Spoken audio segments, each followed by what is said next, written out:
All right, episode number 2. We're going to jump right into this workout here. Nothing super crazy. Just doing an acceleration day today.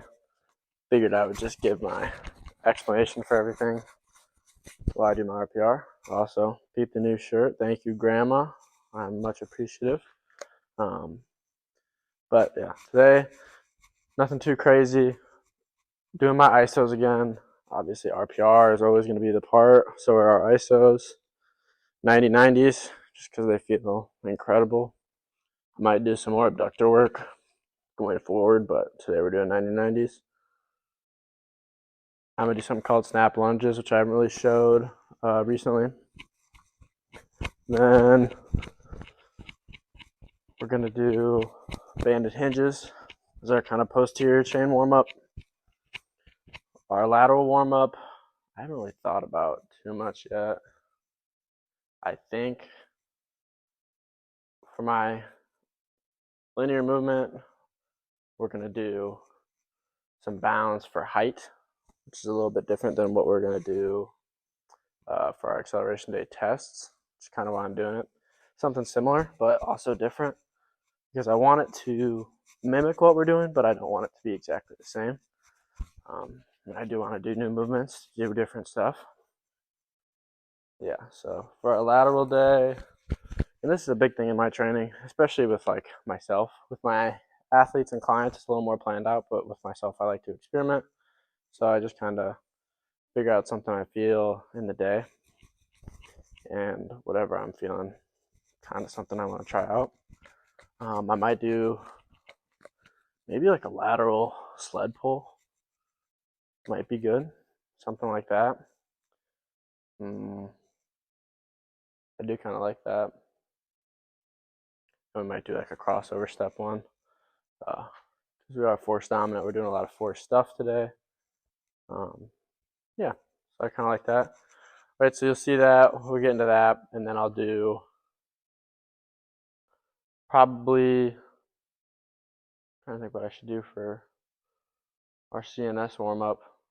I don't know. We'll figure it out. You'll see it in the video. I'll probably pop in before I do that, but you'll see all the warm up right after this.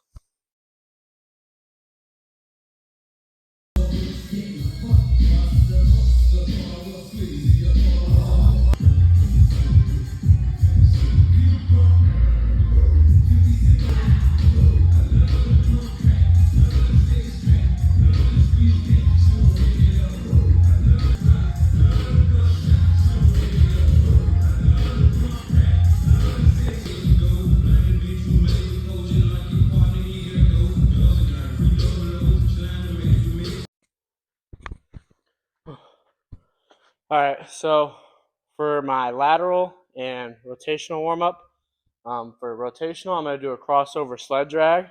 Kind of see that rotation in the hips there, so that's what we're going to do for that on the sled. And then I'm going to do for lateral, I'm going to do like a lateral push and slide with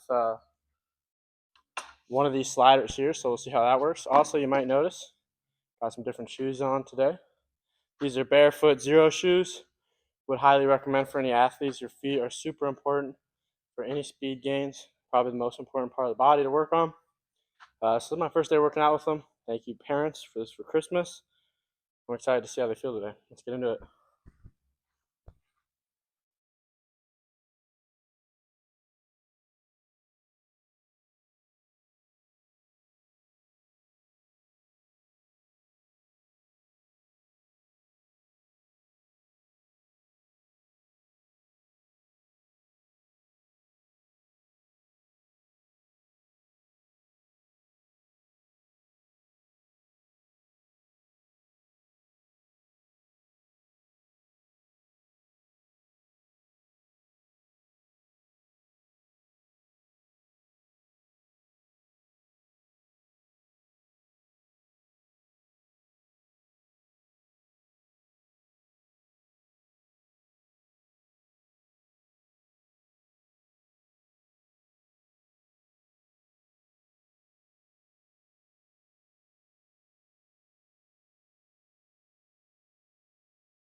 Alright, now we're into our hamstring work for today. We're doing razor curls 3x6. Train the eccentric part. So trying to go down as slowly as possible and bring ourselves back up. Great, make sure you train your hamstrings. These are some great ways to do it.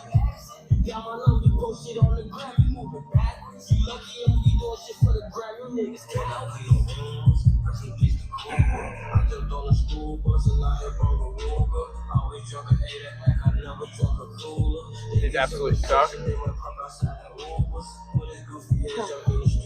But man, you notice the difference when you get at them.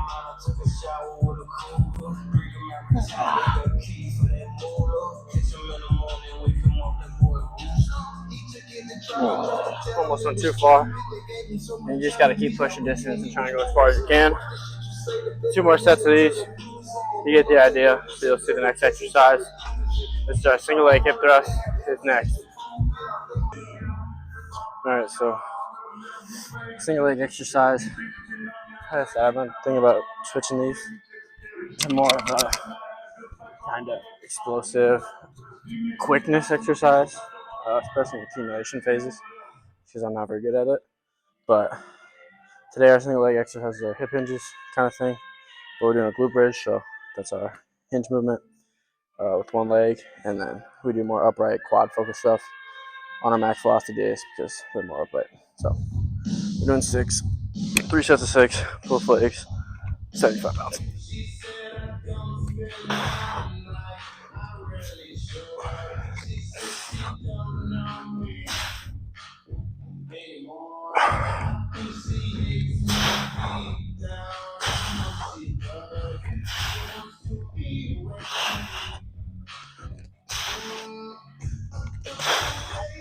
Sweet. 2 more sets of that. Next thing you'll see, hopping it upper body. I got like 15 minutes before I got my youth performance classes starting, so we got to move a little bit. All right, so jumping into our upper body portion. I just got dumbbell bench. We did 80 for 3x5 last week, so accumulation phase, we're just going up 1 rep, doing 80 for 3x6, raising our capacity. Lat pull downs, we did 150 for 3x5, we're doing 150 for 3x6 today. I superset those, so I take about a minute in between sets. You got 3x6 and 3x6 again. So let's jump into it, and then we're done for the day. So I'll kind of go over and review everything now because I don't think I'm gonna have time to hop on after because I'm gonna have to get ready for my class, which we're already set up, so I'm not too worried about it. But acceleration day, a lot of bilateral stuff. We're working broad jumps. It'll get more. Oh, that wind might totally destroy this mic. Let me turn this way. But we got a lot of bilateral stuff, a lot of broad jump based things that we'll get finding more to. Acceleration, sled marches, split squat, unilateral things because that is sprinting. But our kind of compound movements of our contrast phase will almost always stay bilateral on these days at least. There's times when that changes, but just because it's unilateral doesn't mean it's more specific. That's a key thing to know. You get more force production from a bilateral exercise, more fast twitch activation, you're going heavier, things like that. You actually produce more force in unilateral stuff, but then CNS activation you get from bilateral work is more. So take that for what you will. Not everything is super straightforward. There's kind of just a bunch of complexities to training and programming, which makes it so awesome. But thanks for watching. You'll see the next 2 upper body videos after this, and then we're done for the day. I will see you on 2 days. Change direction day again. Don't make me book you for a cold cash. Drop a bag on your ass and go to ass. I just dropped off 50 bags in an ass.